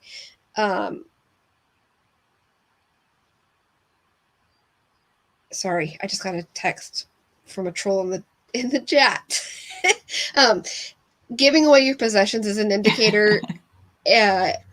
Carly, I'll answer your question in just 1 second. Giving away your possessions is an indicator of suicide, right? That's true. Giving away your money isn't a possession. It would be like telling, making sure your dog was going to somebody, making sure your Jeep was going to somebody, making sure your BMW was going to somebody, even his gun. I mean, he liked his gun. He liked his vehicles. He took pride in his vehicles, his dirt bike. He was actually trying to sell his dirt bike. Wouldn't he have made some sort of arrangements? Yeah. Somebody that is going to commit self-harm isn't going to be just days prior setting up auto pay for bills, making arrangements with his brother for deposits being paid and that sort of thing for their dog, making sure that their dog went to the vet, getting a new washer or dryer, getting whichever it was. New appliances.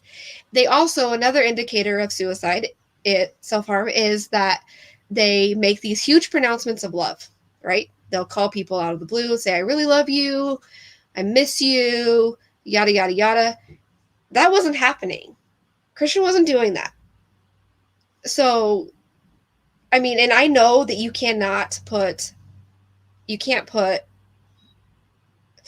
self-harm in a column and say everything has to fit in order for it to happen. I know that sometimes that it just happens, that can be very spontaneous and just the heat of the moment. If that was the case, then those text messages don't fit, right? In my opinion, they don't fit. Right. Nobody wants to come up and talk? Executive session, where are you? Right here. Okay. Carly says, is there proof CA knew that their gun was in the apartment the day of the death? You're meaning the gun that was claimed to be used, Carly? No, we don't have proof that he knew it was there. According to other people, it wasn't there. But then according to some others, it was. That apparently he left it for Whitley to keep her safe. I hope that answered it.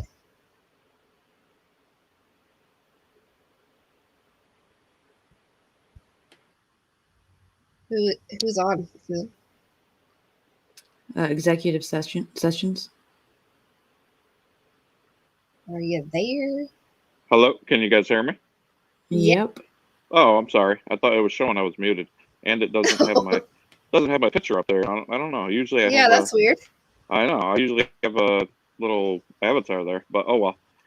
Yeah, I don't have too long. I just wanted to call in and say great job, and just say hello to you. I know, as you guys know, I started covering the case. I hope I've done it justice the way I have. I plan on continuing, but obviously you ladies are amazing and have just amazing information, which helps. I just want to send out my best to the family and everybody. This case, more than anything, has just broken my heart, infuriated me, if I'm being honest. And yeah, I thought I would call and say thank you to both of you. Yeah. Thank you. Thank you for covering it. No problem. I mean, I hope, like I said, I hope I know I've been attacked. I've had the trolls and I know what it's like, and I'm sure you guys will hopefully not, but start to, receive some of it. But you seem like tough ladies, and just keep pushing through. Don't let it get to you. I'm glad you came on, because I mean, we saw you get attacked. We know how much, it's ridiculous. This is someone's life. It's someone's life. I know. It was bad. It really was. And I've lived in my whole adult life. I mean, I'm not that old, but I'm 42. My whole adult life I've been in real politics, and I tell everyone that this is way worse than real politics. This online, because everyone is just anonymous, and they could hide, and the way they go real life. I mean, I've had my company called where I work. I've had to have meetings with the vice president of my division over my YouTube channel, and I'm like, wow, I never imagined. Yeah, it gets rough, but I'm not going to stop. I'm definitely not going to stop. I've taken a break just due to a lot of the craziness online, and I hope you guys don't stop either, because this case needs justice. I still rewatch things and interviews with Christian Andreacchio, and she gives me energy every time. I'm like, I feel like getting up, and I feel like I can run, a marathon afterwards, because I'm like, if she can do it after everything she's gone through, then I can certainly, click record on a camera and talk about it. Mm-hmm. Yep. Yeah, we'll never stop. Nope. I don't. They can do whatever they want. They can come knock on my door if they want to.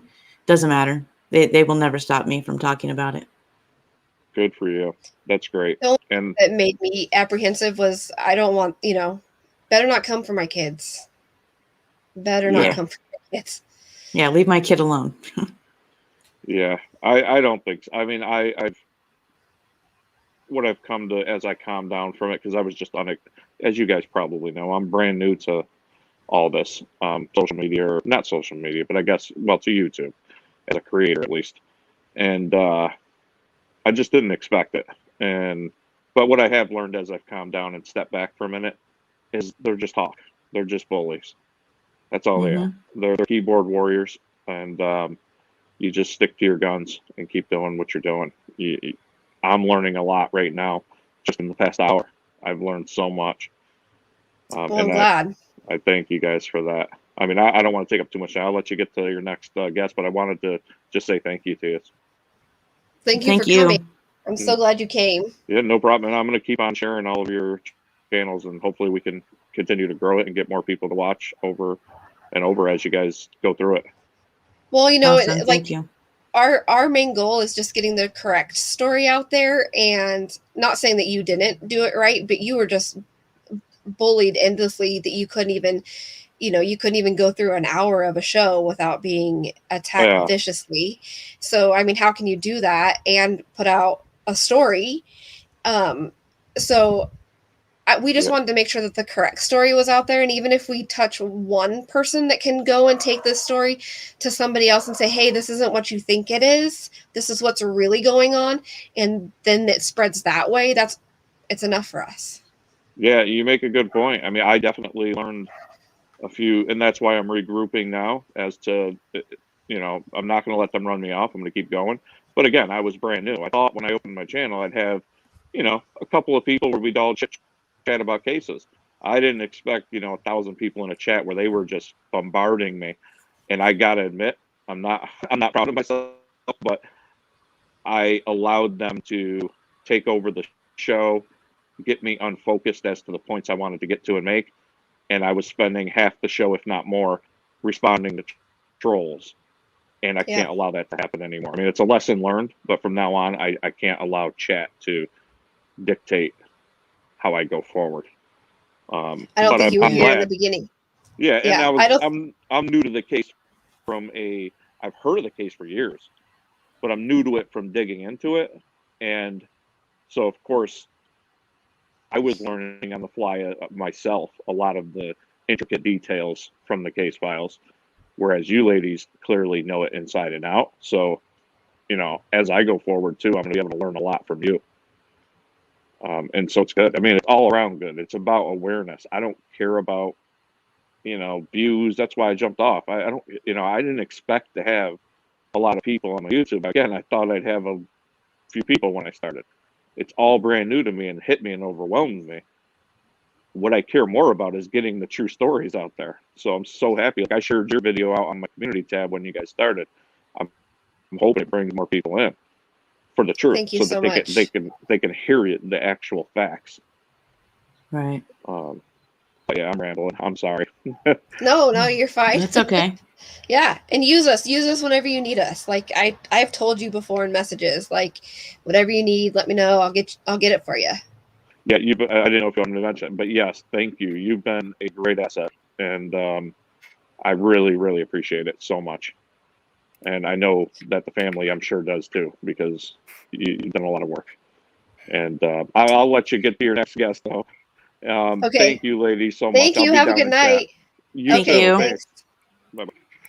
Bye. What's up, Christy? Not much. I can't stay long because I've got to watch Monk with my kid. It's our favorite show. Adrian Monk. We got to go solve some crime. So I just wanted to touch on something that Jay John had said about trying to wake Whitley up. And I think it's really important. When I was creating that timeline, I went over Dylan's statement a lot. And I went over all of the times that he talked to. He did an audio interview, and then he did a one-on-one where he talked to another investigator. And the other times he said that Whitley was asleep or that was the first part. I'm getting distracted. When they entered the apartment for the first time, Whitley was asleep. He mentioned that. But then when he got back and he found Christian, he couldn't find Christian, and he's going up and down the stairs like 50 times, he's looking around the apartment. He can't wake Whitley up. He's like shaking her. And he just leaves her there. She could have been passed out, OD'd or whatever. But he goes upstairs, shot. She could have been anything. He can't wake her up, but he's so concerned about Christian. He didn't care anything about Whitley, mind you. He cannot rouse her. He's now upstairs in the bathroom, finds Christian, and he yells. And all of a sudden, boom, she's standing, running upstairs. Screaming. Like wide awake, fully comprehensive of what is happening or what has happened. We'll get into it, obviously, further down the line when we get into the narratives. But we know from the narratives that when the EMTs and first responders got there, she was back passed out on the couch. Yeah, they had to wake her up. And people Well, want to it depends say that because they also said one said she was sitting on the couch smoking a cigarette, and then another thing said that she was outside smoking a cigarette.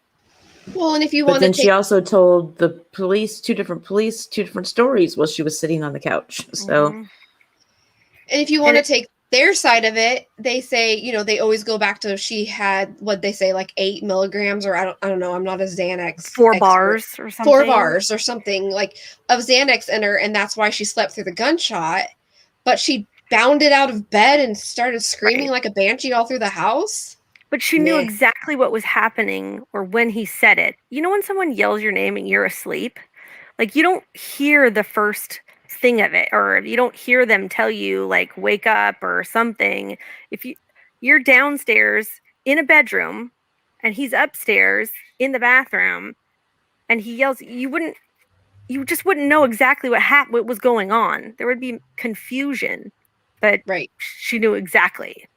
She knew exactly where to go. Right. She knew exactly where to go. Yeah. She did know exactly. You yell, Whitley, Christian's dead. And she knew exactly where to go. But he didn't go in the bathroom according to his interview. Right. But he knew he was pulse. shot. Knew he was shot. Knew that he claimed that he killed himself, and it was with a gun, even though they couldn't see a gun, they couldn't find the gun. Yeah. And Dylan didn't even go in, so what if Christian just tripped and hit his head and was bleeding a lot? Head wounds bleed a lot. Never checked his pulse, but knew he wasn't breathing. Well, it's because Dylan saw exactly what was it Wilbur that Arrington interviewed? He looked in the tub. He could tell the blood was drying. It was dark. He took his pulse. His body was cold. Dylan knew all of that. That's why Dylan knew that he was gone, because it happened hours prior, because there was only 15 mils. I don't know if you guys have kids, but if you want to know what 15 mils looks like, get cough syrup, and that little cup that comes with it, one of the markers for it is 15 mils. It's half of the cup. It's half of that little tiny cup. And it says 15 mils, and fill that up. I challenge you to do that. It's such a teeny tiny amount. And his bladder had like 20 mils of urine in it. But that was in one statement in the autopsy, and in another statement says the bladder was empty. So, I don't know. We'll get deep into that later. Let's go back to this really quick. So Carly asks, how is that not suspicious to any law enforcement or prosecutors? Well, how do I put this? So there was no investigation. Yeah, don't go to Mississippi, first of all. Sorry to our Mississippi family. We love you. We love you, but please move away. There was no investigation done. It was called in as a suicide, and it ended as a suicide that same day. Every single narrative that's written that day or the next is labeled a suicide. There's not one mention of anything other than a suicide. So it wasn't suspicious to anybody because they were told it was a suicide. wrap it up. It's suicide. And as for prosecutors, well, we'll get there. Carly, go watch 48 Hours. I will text you later the episode. And let's see, why weren't her and Christian sleeping together? That's a good question. That's always been my question is, why did Dylan give a gun back to a suicidal person and then leave and potentially put Whitley in harm's way? Why was Dylan still there to begin with? Right. Why did he stay? He could have just dropped Christian off and said, "See you later." So awkward. Just leave and Well, he go stayed home. because wasn't he supposed to drive him back to the boat? No, he was going to take the Mercedes or the BMW. BMW. Yeah. He was going to take that back. No, Dylan's just awkward. He doesn't know when to leave a situation. It's weird. It's just weird. Like, you've been around when your friends or boyfriend and girlfriends are fighting. It's like, you just want to leave. But why was he still there? He was waiting for money. That's what he was Why was he waiting peeping for. over the stairs? He's all looking over. What you guys doing down there? Well, and in one of his statements, he says he could hear them in the bedroom. The door was shut, and he peeks over the side of the railing, and he has the gun to his head. Which is it, Dylan? You can't have it both ways. The door's shut. The door's open. What's the deal? When is this magical timeline? When is this? How is this all fitting together? And Iris makes a good point. If he was left long enough post-mortem, he would release his bladder, and empty bladder could indicate an earlier time of death. Let's go back to that, shall we? Well, I don't think that his bladder released anything. Empty. It was empty.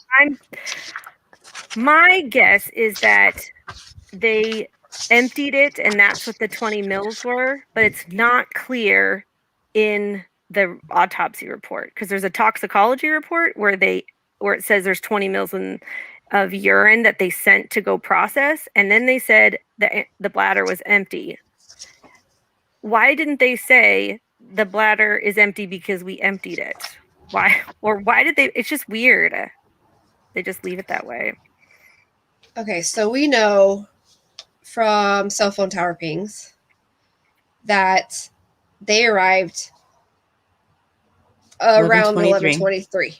I mean, there is a ping at 11:23 that puts them there. It could have been before, it wouldn't have been after, right? If you go by pings. 11:23 a.m., right? And then Dylan goes to Chick-fil-A at 1 o'clock. He's there around that time. Right. So imagine you walk back in with a bag of Chick-fil-A. We know it wasn't eaten, but let's just imagine it was, okay? Let's just humor them. He walks back in with his arm full of Chick-fil-A. It's piping hot. He throws some sodas down on the counter, hands out the food, says, "Let's go to town." They start eating. That would put food in Christian's belly around 1:30. Mm-hmm. Mm-hmm. So then he is presumed dead between 3:45 and 4:45. Yeah. So let's just go with he did it later. 2 hours later. Yeah, 3:30. There's Let's give no him way. 4 o'clock, right? Let's give him 4 o'clock, right? Why the hell wasn't there a bun in his stomach?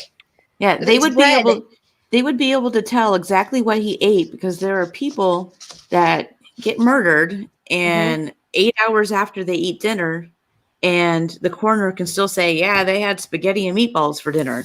I saw it on Dateline. It was in Montana, and he saw a broccoli floret. Yep. I never forgot it, because you could see that because the body stops digesting the food. And it doesn't vegetables. Continue. Uncooked vegetables are always harder to digest anyway. So a Chick-fil-A sandwich has lettuce on it, right? Well, that was a cooked broccoli. And pickles. Oh, right. But processed food takes longer too. Way harder. It's harder to break down, and they had processed food. I wish the Emmy would have been more detailed Yeah, in the food, describing it, because all she says is pieces of partially digested food, and we don't know how many pieces. We don't know the weight or the content, but we do know it was only 15 mils. The only thing I can Oh. surmise is that it wasn't distinct enough or apparent enough to her what it was. I have a 30 milliliter cup. I'll go grab it.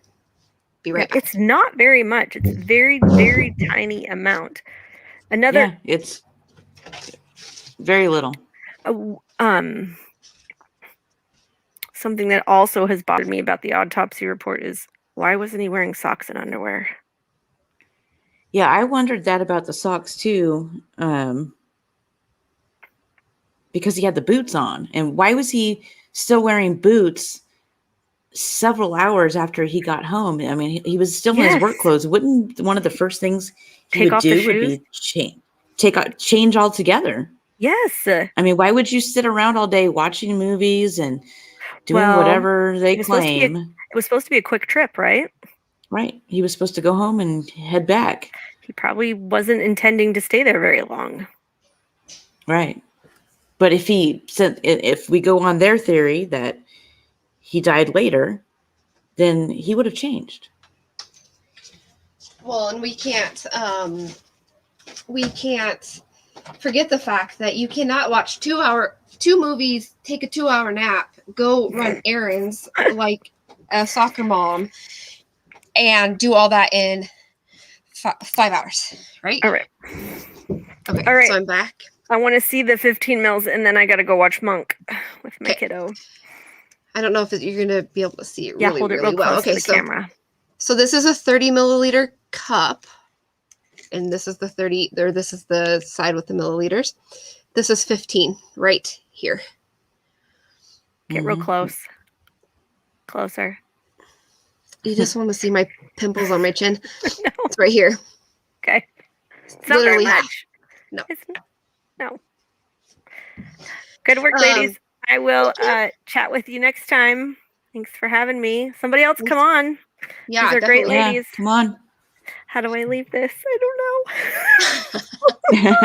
I think you click leave studio. Oh, there it is. I'm going to mute myself first. Okay, bye. Bye. So Miss Declan asked, are you going to be able to discuss where the case currently is, or do we have to wait until September? I think I read they have until September to decide if it will be reopened. What we can talk about everything that we know. We can talk about everything that's public and anything that we can get through a FOIA request, which you cannot get the case file through a FOIA request anymore because of the state of the case. But we already did that. We already have it. Yeah. Yeah.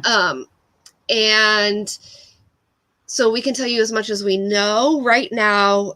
So it was, you obviously know where it was back at the end of March. It was the judge ordered the Attorney General's office to look into reopening it.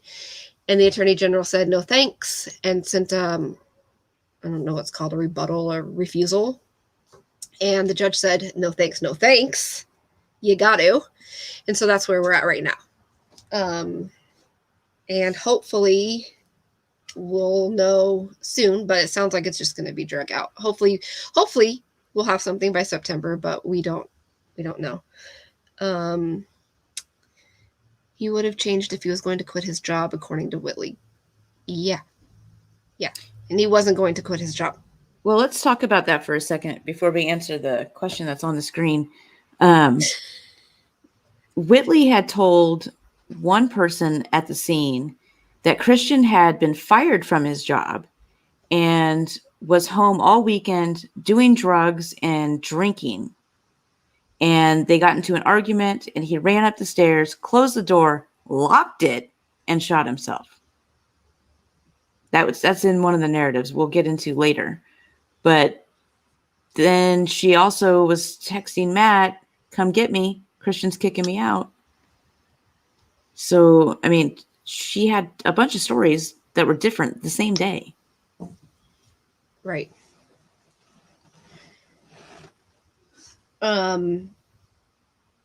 Yeah, I mean, And the whole story about him throwing his coveralls and no, what? We'll get into the statements too because we've had statement analysis work. I mean, we've done the research, whatever. But when you start adding those tiny details like that, it's like what was that, Susan, the other day when you say things in threes, it's a lie. Yeah. 3 is the liar's number. Yeah. Let's see. About the lividity that disproves the position he was found in and the timeline. Yeah, we'll get there. We'll definitely get there because that's a big, like, Yeah, he was on his back for a period of time before he was flipped over the tub. The other side wants people to believe that he was, oh God, this is just, I don't even want to say this because of how crass it is. So please, everybody watching, forgive me. I'm just repeating. But they want people to believe that he was literally tossed into a body bag and then tossed into the back of a medical examiner's bag, all bunched up like a thrown away bag of potato chips. And that's why the lividity was the way it was and how he was the way that he was in the autopsy photos. Just ridiculous. Nobody is going to mishandle a body that way, not only because they have respect for the deceased, but because they don't want to lose their jobs. So just... Frankie told me that there was no way that they used a stretcher to take him down the stairs because the stairs were too steep and he used to be an EMT. Well, it's fine if they didn't use a stretcher to take him down the stairs, but I can guarantee that he was put on a stretcher to be put in the back of the van. Right. He was transported in the same position he was in as he was over the tub because everything lines up in the photos. They couldn't lay him out flat because he was stiff. And when you see the photo in the autopsy room with him still in the body bag, he is face down in the same position that he was over the tub. Else that blood on his knee wouldn't have been there. Well, yeah, they claim that that blood came from him being in the body bag, which I don't believe. I believe his knee was in blood at a different time because you can't see any blood in the body bag. But they also claim they claim that he couldn't have been transported that way, but then they claim that's how he got the blood on the knee. But if he was transported face up, that blood would have like lines going down because of gravity. Right. And it wouldn't be a perfect blood puddle on his knee. So his knee was in a blood puddle at some point. Speaking of that, I was just listening to it's called Undisclosed, I think is what it's called. It's the follow-up podcast from Serial, Adnan Syed. So I'm listening to that because it's like the follow-up podcast. And they had a lividity expert. They had a medical examiner, a chief pathologist on, and they discussed how lividity happens in like tree rings. If that makes sense. So like the older the lividity, the pattern changes because of gravity. And I mean, we can go into that when we go into the crime scene itself and the forensics behind it. But yeah, like it just, and Angie asked, was his back pulled? No, he had a mark on his back that I think looks like a boot mark, like a bruise from somebody kicking him with a boot on. We can't prove that, obviously, because we don't have access to anything other than what's in the case file. They didn't note it, and they only took one picture that didn't even really show it very well. It was a very crappy picture for something that I think would have been important in an investigation like that, because it does look just like a boot mark from the parts that we can see. It's definitely something with a pattern. Back of his calf, right? Yes. Which would be impossible if he was in that position the entire time. Christie's nemesis, the blood in his lungs. I mean, we'll get there. We'll get there. Blood in his lungs, impossible if he was the way he was the entire time. Heather Harper, yes, it's cold. It's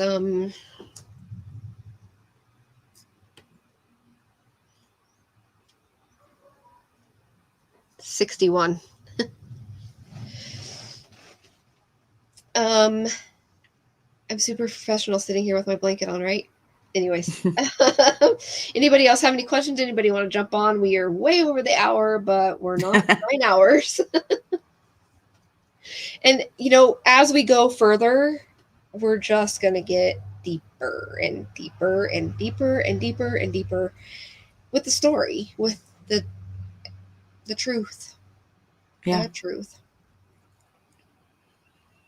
And we're not going to force you to believe us. I promise you that. If you don't want to believe us, you don't have to. It's your God-given right to form your own opinions, and please do your own work and debate us. Tell us why you think that we're wrong. We're not going to be upset. We will not be upset. And we do not hide the case file. We've always said that. If you want to see the case file, we won't send out autopsy photos. And we will redact everything that is personal and private information. But if you want to see something, ask for it. Yeah, it's a huge case file, and that's why we won't just throw it out there. It would take a very long time to go through and redact things. But if you ask for something specific, it's easy to kind of go in and redact whatever that is. And we have no problem sharing it. There's no problem at all, except for autopsy photos. You won't ever see us share those. Yeah, let's do that. I don't understand why Ellie shot it down. Had he shot himself, the gun would have went in the tub. Thank you. Exactly. And his arms. At least his right arm would have been in the tub. And let's not, again, I don't want to stereotype self-harm as this, notebook piece of paper that has to all boxes have to be checked for it to happen. We know that that's not the truth. However, if you study self-harm by men and self-harm by women, women do it cleanly. Men don't care about doing it cleanly. Saying that Christian did it over the tub to be clean? No. I'm sorry. I don't buy it. I don't buy it. You would have to really convince me, and I know a lot of other people on that one. He didn't do it to be clean. And men don't do it to be clean. They don't care. And we'll get into this a little bit more later, but it would have been impossible for him to do that because the way he was over the tub, his face was facing to the right. And it would have been facing to the left, in my opinion. Oh, yeah. Yeah. We know that. How often are we going to go live? We plan on once a week right now, I believe. Yeah. And we do, so this is our thing now. Like, this is our shtick, right? We're going to, Sleuth Syndicate is now on YouTube. We're taking it on the road, fellas. Just kidding. We do plan on covering other cases. Right now, Christian has taken our life, hearts, our souls, our life. I mean, we live. There's not an hour that doesn't go by in any day that I don't think about Christian's case. Exactly. And I think you can say the same. Yeah. Yeah. I mean, from the first thing we do in the morning when we wake up to the last thing we do at night when we go to sleep. I mean, she goes to sleep 3 hours ahead of me sometimes, but we talk all day long. We talk to our mods who are amazing, amazing people. And we love you all so much. Thank you so much for sticking with us. Yes, you guys. Thank you. You guys have been with us for 2 years. We've brought on some new ones. Through this case that we've made amazing relationships, friends. We love you. We appreciate you. If we could give you a paycheck, we would. But I know that you guys would never want it. You guys do. You guys care just as much about Christian as we do. Your troll has a question. Yes, we'll get to the gunshot residue. I hate gunshot residue. Hate it. We'll get there. We talked to a forensic specialist for a couple hours about gunshot residue, and I walked away with this. Gunshot residue proves one thing and one thing only. If not how. That's it. Yeah. That just means was a gunshot in the vicinity of a person. Yes. And also, it's just another piece of the puzzle. It's not the end all be all. And a lot of courts don't even allow it anymore. Right. Since what do we learn? We just learned 2008, a lot of courts stopped allowing gunshot residue during trials. Oh, 10 milli. You little sucker. We 10 milli is our newest mod that we roped in through this case, and we love this. She's stuck with us for life now. Yeah. We always tell her, she'll say, "Can I do this?" We're like, "Just do it. Do it." Yeah. You're one of us now. Oh, Tammy. Yes, J. John, gunshot residue is no smoking gun. I mean, it's not even a gun, to be honest. You could have a gun laying there and somebody could not have, that had just been fired and nobody has gunshot residue on them. Yeah. Because of the way that it works. Thank you, Angie. It should have been a lot bigger than what we saw in the photos, unfortunately. Tammy and Julie both, we've come to know recently through some events, 10 million of them. We love you both and we appreciate you. We know that you didn't, and I don't want to speak for you. I don't know how you feel about this case. You don't have to be here. You are, and we appreciate the support 1 million times over, 10 million times over. Thank you both so much for everything that you've done to bring awareness to a situation. Without being fearful, I want to say that, without any fear. Okay, I'm done. I expect a phone call. She's not going to leave you alone. She's not. Anybody else have any other questions? We're almost at the 2-hour mark. Maybe we should just say 2 hours. Just plan on 2 hours. Yeah, just plan on 2 hours because an hour is just not enough. Oh, that makes me happy. I mean, it doesn't make me happy that you guys think differently or that your eyes are opening, because Christian should be here. We shouldn't even be discussing this. Christian should be with his family. And I say it all the time. Susan says it all the time. I wish I didn't know the Andreacchios, because that would mean that Christian was here. I am honored to know them. They're amazing people. Yeah. I love them to pieces. But I wish that I didn't know them. Yeah, exactly. Amazing people.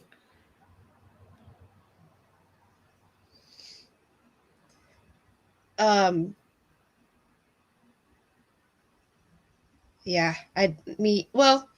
I'm going to be 100% transparent here. So how we learned about Christian's case, we'll go over this really quick, and then if anybody else has any questions, we can answer them, and then we can be done. We learned about Christian's case in 2019 when the Culpable podcast came out. We have our main sleuth syndicate group, and one of the members there said, "You guys need to listen to this podcast." I think I was one of the first ones. I don't remember who else. I mean, I'm just a big podcast listener, so I was like, "You guys start listening. Go listen now." Like I was telling everybody, please, please, please go listen. After I started listening. And so we all eventually started listening. And then we, of course, by nature, started looking for groups. And we found a group called Culpable. And we thought it was run by the people that put out the podcast. We were wrong. Actually, I think in the beginning it was, and then there was some fallout and hubbub and whatnot. But anyways, we joined that group. And then maliciously, and we'll get into all of this too, but maliciously the case file was put out. And so of course, by nature, we started reading it. And I will admit, when I first saw the text messages, I said, boop, no. And I will tell you right now, Susan and Christy were like, don't change your mind. Here's why. And, they did a lot of work. I hope this isn't crass, but they went and bought styrofoam heads and they did strings with, trajectory and Recreation in the recreate bathroom. crime scene. Christy built an amazing scale model of the bathroom. And I just hung in there and I hung in there and I hung in there and I just started digging a little deeper. And the thing that swayed me 100% to homicide was the fact that, and we'll get into this too, but Matt Miller's statement said that Whitley did not shoot a gun. And Jet Miller's statement said she did shoot a gun the night before. There's no reason to lie. So why are you lying? So that's when I was like, nope, it was a homicide. And I haven't changed my mind since. Have not changed my mind since. And that was very early on in the Culpable podcast. And I feel even so stupid for even falling for the text messages myself. Anyways, yes, I do listen to My Favorite Murder, Julie. I love the cases they cover. I wish they would stay away from the politics, but I love the cases that they cover. Yeah. Oh, Tammy, I adore you too. Talk to you. I love you.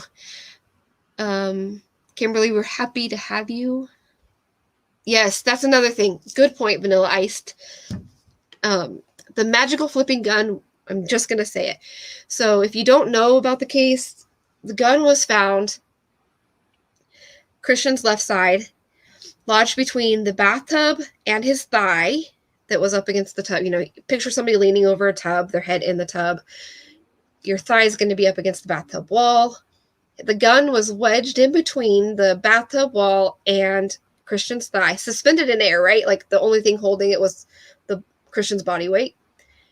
Handle this way, gun this, pointing to the right, right? Christian's right-handed, gunshot wound was to the right hand. So tell me how a gun can flip in the air, land with the barrel pointing to the right, handle down On the outside of the tub, while Christian's hands both go to the outside of the tub, his head in, and the gun is suspended. I mean, the laws of physics, did these people not take science? Or did you skip school? I mean, come on. Oh yeah, he used both hands. Both hands. Okay, let's just say he did use both hands. This is being thrown around. I've seen it a couple. I can't believe you're even going to entertain that. I'm sorry. Okay, let's just say he did use both hands. Anybody that's watching right now, we have 40 of you. I mean, we're balling big time right now. We are YouTubers. We are official. When do we get our YouTube plaque? Anyways, take your hands, please, for me. Whatever. Yeah, I don't know why they keep saying it. Whatever dominant hand you are, take it and hold it to your head. And if anybody in the family is watching, please look away, because I don't like doing this. So you put your gun to your head, right? And we know that Christian, the gunshot was in line with his ear, not at his temple. Stop lying about it being at his temple, people. It was about here, kind of tilted, right? Am I right? Am I lining it up right? Okay. So you're right-handed, you put the gun here, right? Both hands. So you grab, right? Okay. And you have to twist, actually, because of the angle. Yeah, because it's like this, because the guide rod was down here, right? So the gun's like gangster style. That's how I always pictured in my head, right. like you're a thug, right? Someone's doing a thug move, gangster. Right. Somebody that kills themselves is not going to be a thug. But okay, no. Let's pretend. And so gun here, turned, right? Both hands. Why? First of all. Second of all, okay, you shoot yourself. Gun fires, your hands fall, right? The gun's not going to transfer from your right hand into your left hand while your right hand falls outside the tub, and then carry the gun down to your left. And then turn it around, carry the gun down, stick it between there, and then pull his arm out of the tub. Right, you would have to go, let's see, shoot, gun, transfer hands. and flip around. And then your hand falls out, lodges, and then this hand falls out. Tell me that's physically possible. Okay, you guys can look again if you were not looking. It's physically impossible, right? Please tell me that.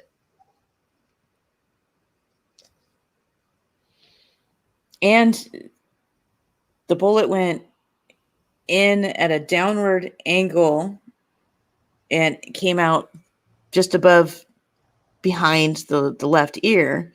And so much so that they had to flip the ear down to take a picture of the exit. To take a picture of it, right. And in most suicides, someone's going to be more relaxed and go at an upward angle.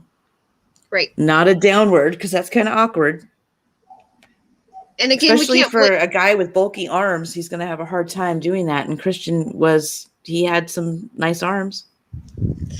We can't blanket statement suicide, right? Like, we can't do it because it's just not possible. But we can go off of research. And we can prove by research that most people that self-harm aren't all like, gun to my head so hard that I'm going to force it here, and then it's going to leave a guide red mark. It's going to be like a very quick, like, I better do this or I'm going to chicken out. Mm-hmm. Right? They're going to be nervous. They're going to be shaking. They're not going to be holding it hard. No way. Well, even that video that they showed in the grand jury, what was the guy's name? Yeah, I don't remember his name, but anyways. Yeah, he took a sip of water, he was like, lightly did it. And that video is very misleading because the bullet actually went into another office through a wall into another office. And they don't talk about that. And there was blood spatter all over, but you can't see it in that video. They don't talk about that. So there's no comparison. Yeah. Angie, so this has been a 7-year fight for the family. 7 years. And there's a lot of, for the lack of a better term, I guess, corruption in Mississippi as a whole, as a state as a whole. We've found things that would make people drop to their knees as far as how dirty things get in Mississippi. And we'll get to that. But let me just tell you that there is a body cam video of a round table meeting with several officials from Meridian, including the city manager. Which, why? Yeah. Dude, you're like a glorified receptionist. Anyways,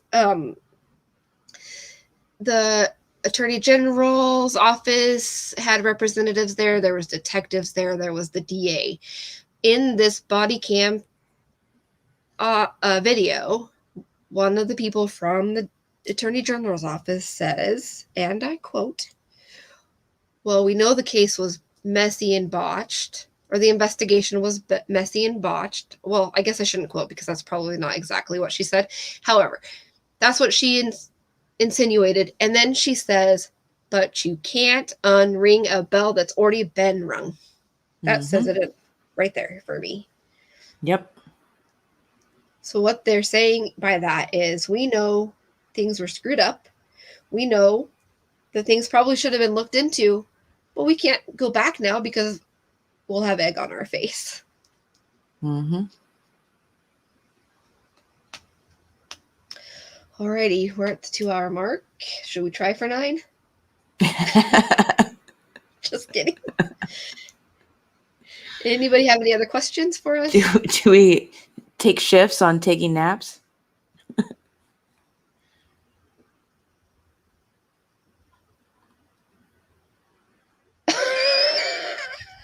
Okay, first of all, that screen name.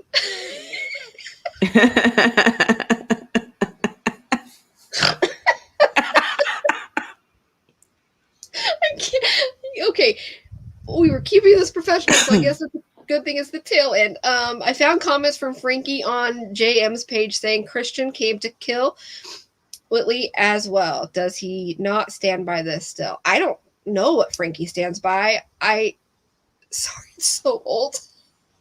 I don't think Frankie even knows what he stands by. And if that was the case, why is she walking around? Because why didn't he do it?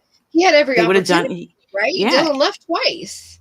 Yeah. And they went for this car ride to the lake that was right behind them. So That never happened. But yeah. right.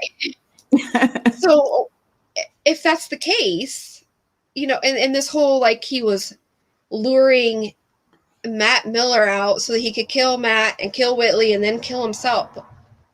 Okay, CSI. Like, okay, Criminal Minds. Frankie is Whitley's uncle by marriage. Good night, Tammy.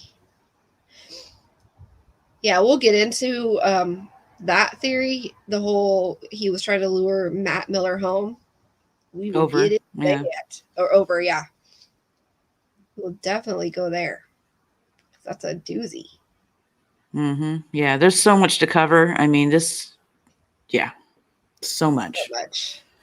Yes, we definitely recommend that you listen to Culpable. We definitely recommend that you watch the 48 Hours episode. We definitely Apartment recommend 801. Yep, Apartment 801. Those are all ones that we highly, highly, highly recommend. Sheila Wysocki, Without Warning, covered things. She has an investigation or investigative team that actually went and did some work for the Andreacchios. Well, I mean, I don't know if it was for the Andreacchios, but they did it for the case. Mark Gillespie knows a lot about this case, and I'm hoping we can wrangle him in one day. What else? Who else has done it? John Lorden and Danielle. Yeah, John Lorden and Danielle Helen. Please, please, please, please. I'm begging. Go show some love. I have 41 of you right now. Probably are people, but go show some love to Kendall Ray, Danielle Helen, and John Lorden. Please, I'm begging. Yes, please. Because they were highly, viciously, maliciously attacked by another creator on YouTube. It was very unwarranted. It was horrible, horrible, horrible. They didn't flinch. Amazing people. They did not flinch. And none of them half-ass a case. They do their research. And they are, they're not covering it in depth like we are. They had 2 hours to put out, right? So they did what they could in 2 hours. And Danielle and John Lorden had an hour show or whatever. These people have to condense things, just like 48 hours that didn't go your way. Now, did it, people? And you also didn't contact them like you said you did. No, you didn't, because we know who did. Yep, we sure do. But please, please, please, please go and at least watch. And if you are on the fence, just watch with open eyes and show love and support. And I mean, and things have happened more that has come out since they did their shows, but it'll give you a good basis. And like we said, we're going to cover everything, every single nook and cranny. I also want to, I'm sure that people that, so I'm looking over, by the way, I'm looking over at my tablet or my iPad to make sure that I can see the comments, but, I want to make sure that people know that if you watch this back, I'm sure that we're going to have the trolls and the Goon Squad watching this back. It's fine. It's fine. Like, let's call a truce, right? Like, let's just be adults and behave like adults and not attack each other, and just watch with an open mind. And if you can't watch with an open mind, then let's just leave each other alone. But if you have questions, like if you want to know why we feel the way we do about something, if you want to know why, how we got to the conclusion that we got on something, come on. And we're not going to say, jump on panel, get up on panel. That's not us. God, don't do that ever again. Did I make? If you want to come on and ask questions, you're more than, welcome here. And we're only going to discuss the case. We're not going to go off on side tangents on anybody that has, anything that has nothing to do with that day. and the case. We won't entertain that. You can go pound sand. Family members' jobs don't matter to us. Our personal lives shouldn't matter. Your personal lives, if you're watching this, shouldn't matter.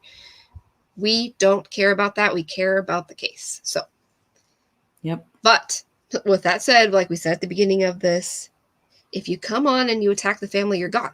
That's it. You're done. No, you don't get 85 tries. Yeah. It is a Andreacchio safe zone. And Thompson, don't go there either. Kimberly, we have a Facebook group. It's Murder of Christian Andreacchio Sleuth Syndicate on Facebook. If one of the mods can drop the link. Yeah, that would be, I think Vanilla Ice dropped it up above, but if she could do it again, that would be super. Yeah, I think I saw it earlier too. Good. It also is on our YouTube, I believe. No, it's not. I'm sorry. Our main group is on our YouTube. Thank you. 10 milli. Sleuth by Proxy said, I'm still laughing about some usernames tonight. Much love to you all. And much love to you. Thank you so much for all your hard work. You always help us so much. We love you. And I think I'm going to keep this name, Jane Doe number 12. Has a nice ring to it. Kind of liking it? Yeah. Kind of used to it. I mean, you've had it for what, a year and a half now? 2 years? Yeah, and the lady at the Meridian Circuit Court had to remind me that I'm not a John Doe, I'm a Jane. Yes. And well, she actually had to tell you that you're not either because you're not on any lawsuit. Yeah, but you're not either, but technically you would be a Jane Doe. Right. And it's funny because the threats come from people that have absolutely zero control over the case. They have no, just because we hurt their feelings doesn't mean that they can make us Jane Doe's in a case that has nothing to do with them. Just because I think that the 2 last people that were with Christian when he was last alive have something to do with this doesn't mean that I can be sued. Nope.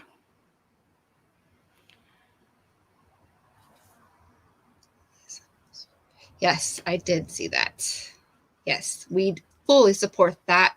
Yes. At some point. Charity, we will link that too. I think that the next round is next year, obviously, but yeah, we'll update on that, on anything that comes out about how you can help that scholarship and other things that they do. Don't they do clothes or shoes? Shoes, and stuff? Shoes, yeah. Yes, it is a sad case. And we will make sure that Christian is always portrayed in the very best light. He was human. We know that. Everybody is human and has faults and nobody's perfect. And he was a person. And at the end of the day, we will never let people forget that he was a very loved person. Mm-hmm. And loved by thousands now. Yeah. Across the world. Yeah. Even in Australia. I was just getting ready to say that. Does anybody have any other questions for us? We're at 2 minutes or 2 hours and 13 seconds. Alrighty. Well, I think we'll be back next Thursday, same time. And if you're in our group and 7 o'clock doesn't work, like we picked 7 o'clock PST, because like that's after people eat and stuff, dinner, and then the East Coast isn't like quite ready for bed. But if like Friday night works better or something, I mean, we're flexible. Yeah, somewhat. Yeah. Oh, Meredith, I didn't know you were here. Oh. All right. Okay, see you next week. Thanks, everybody. Bye. Bye.